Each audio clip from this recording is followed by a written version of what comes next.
Salut à toi, je suis Zera et aujourd'hui on se retrouve pour la review de l'épisode 23 de Steins Gate Zero, le dernier épisode de Steins Gate Zero. Enfin, visiblement il y aura une sorte d'OAV qui devrait arriver d'ici la fin de l'année, donc on verra. Mais en attendant, en tout cas, c'est le dernier épisode de cette série, de cette saison, sur Steins Gate Zero. Du coup, il est temps d'y aller. Je précise, comme d'habitude, avant de commencer cette vidéo, que l'on va spoiler, donc si jamais vous n'avez pas vu l'épisode, je vous invite à quitter cette vidéo puis revenir une fois que vous l'aurez vu. Nous, en attendant, on commence cette toute dernière review.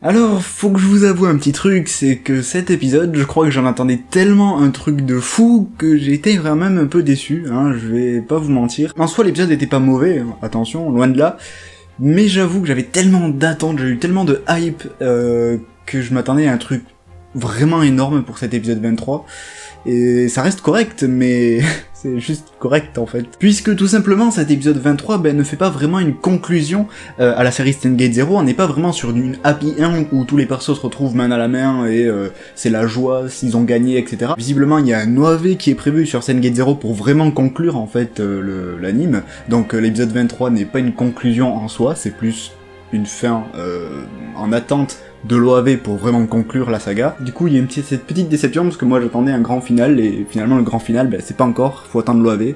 Et l'OAV, il va pas sortir avant quelques mois, je crois. Concernant le personnage de Kagari, alors c'est pas que j'ai pas aimé, c'est plus que j'ai mal compris, ou pas compris du tout même, pourquoi Kagari était là, en fait.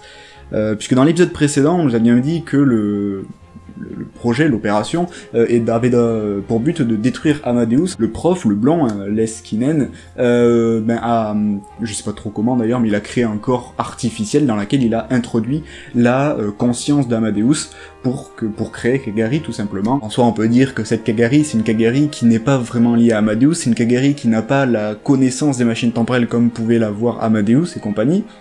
Pourquoi pas, ça peut être juste une création du prof dans le but de faire son plan et de connaître le futur, mais pourquoi elle ressemble à Kagari? Et ensuite, deuxièmement, il précise que cette nouvelle version de Kagari n'a pas eu de lavage de cerveau. Le lavage de cerveau, c'est pas une technologie d'Amadeus, c'est une technologie qu'ils ont développée à part. Là, au final, c'est vraiment un truc anecdotique, quoi, le message. Je veux dire, bon, il y a la musique qui se déclenche, la musique, qui était la même que dans le premier animé, donc ça c'est cool, il y a certains côtés nostalgiques qui remontent. On voit, du coup, dans le futur, Okabe qui enregistre son message, etc. Mais ça fait pas beaucoup d'effet. Vraiment, j'ai pas été pris, moi, j'ai pas été dans la hype, le côté waouh. On sait même pas vraiment comment Okabe en est arrivé à cette conclusion pour trouver le moyen de tromper le temps, de tromper le monde pour sauver Kurisu, parce que bon, même si on a compris qu'il s'est forgé cette théorie en écoutant un peu tout le monde à côté, on n'a pas eu un épisode où il a vraiment relié tous ces points entre eux pour créer son plan et se dire ok, ça il me le manque et ça je vais le faire. Bref, tout ça pour dire que dans cet épisode, même si les événements font écho à la série d'origine et que ça marche plus ou moins bien, je trouve qu'il y a trop de zones de flou, alors que c'était censé être un épisode final, et c'est ça le problème que j'ai.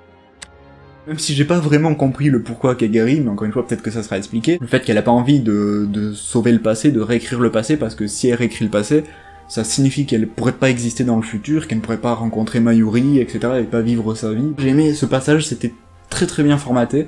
En plus, elle affrontait Suzuha qui vit plus ou moins la même problématique entre guillemets, mais du coup c'était très intéressant de mettre une rivalité entre ces deux personnages qui vivent un peu la même problématique, mais une qui veut quand même sauver le passé et l'autre qui veut le laisser comme il est pour pouvoir exister dans le futur. Petite mention sur le passage où la machine à voyager dans le temps part dans le passé et du coup Okabe voit ça, enfin on voit qu'il fait vraiment attention aux détails pour voir si cette fois elle va réussir à passer. On voit que tous les événements, tout ce bordel qui a été fait, la destruction d'Amadeus à travers le fameux email a permis en fait de gagner 1 ou 2 secondes qui ont été juste nécessaires pour éviter le missile. Le moment où Okabe est en train de faire tout son speech à la Oinkuma devant le prof pour un peu se vanter et dire c'est bon on a gagné, enfin bref il est en joie complet et c'était vraiment bien. Et pour conclure, un dernier petit moment de cet épisode que j'ai vraiment bien aimé, c'est la fin en soi, tout bêtement, enfin après le générique, ce moment où Mayuri, Suzuha et bien sûr Okabe par la suite sont dans cette planète, cette terre qui est désertique, asséchée, qui sont dans le passé, je crois. Si je me rappelle bien le premier animé, ils sont 10 millions d'années dans le passé, épisode 12 ou 13 de mémoire, où on voyait que Okabe avait une sorte de rêve pendant qu'il dormait, dans lequel il se retrouvait sur une terre qui était désertique, il y a plusieurs millions d'années, dans lequel il parlait à une Mayuri qui était un peu très étrange. Il y avait toute une mise en scène qui était très très étrange et qui n'avait jamais été répondue dans le premier animé, on comprenait, c'était la seule scène qui était un peu what the fuck, j'ai envie de dire, de Sengate premier du nom. Et là en fait on a la réponse du coup, c'est tout simplement parce que c'est la Mayuri de Sengate Zero qui s'est retrouvée du coup à cette période-là, et le Okabe qu'il a rêvé en fait, et ben c'est son lui du futur qui allait la rejoindre. Donc tous les liens sont en train de se former, et ça c'est vraiment cool. Conclusion sur toute cette série de Steins;Gate Zero, je dirais que c'est une très bonne série, une très bonne saison, mais je la trouve quand même inférieure à la première, au premier animé. Alors certes, Steins;Gate Zero est un peu plus sombre, un peu plus mature, un peu plus direct, un peu plus dynamique. On n'a pas notamment ces 12 premiers épisodes comment dire, qui sont très très mous dans le premier Steins;Gate. Encore une fois, quand l'OAV arrivera, peut-être qu'il me fera mentir et qui montrera que Steins;Gate Zero c'est bien au-dessus du premier animé, c'est tout à fait possible, faut attendre la conclusion finale pour pouvoir vraiment se prononcer. Pour le moment, en tout cas, avec les faits actuels, je préfère le premier animé, mais Steins;Gate Zero reste une bonne série. En attendant, moi je vous dis merci de m'avoir suivi sur toutes ces petites reviews chaque semaine sur Steins;Gate Zero. Moi j'ai adoré les faire, j'ai adoré l'animé en soi de toute manière. J'ai adoré débattre avec vous dans les commentaires et voir toutes vos petites réflexions et vos petites théories. La prochaine vidéo arrivera dans 2 semaines pour que je vous donne vraiment toutes les infos essentielles pour ce qui va arriver sur la chaîne en termes de vidéos et de contenu. Et pour la toute dernière fois, je vous dis El Psy Kongro.